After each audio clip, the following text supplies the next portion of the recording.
लोगोफोर नोंथांमोननि गेजेराव आं आरो मोनसे गोदान भिडिअ लानानै फैबावबाय।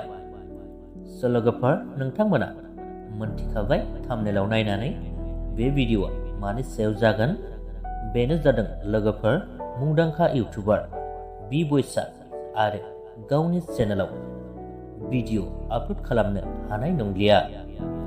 बिथांनि 10 लाखनिबो बांसिन साबस्क्राइबार गोनां बयजोंबो अनसायजानाय चेनेला दायो टार्मिनेट जानानै दङ एबा बिथांनि चेनेलाव दायो डाबल कमिउनिटि गाइडलाइन स्ट्राइक फैबाय आरो मोनसे फैबावब्ला बिथाङा गावनि चेनेलखौ मोनफिननाय नंलिया, अलरेडि डिलेट जालांसिगोन। लोगोफोर बिथांनि चेनेलाव मानो गाइडलाइन स्ट्राइक फैखो होननानै बुङोब्ला बिथांनि खायसे भिडिअफ्रा अरिजिनेलि डेन्जारेस टाइप जायो जानांगौ। मानोना इउटुबाव अरिजिनेलि डेन्जारेस भाइलेन्स बायदि बायदि भिडिअसफ्रा एलाउ गैया।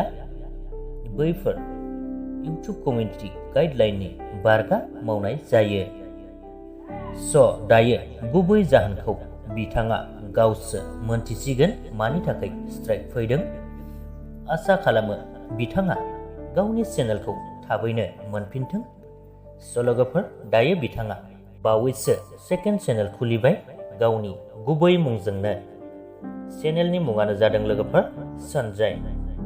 नोंथांमोना दायो बिथांनि चेनेलाव थांनानै भिडिअसखौ नायहैनो हासिगोन।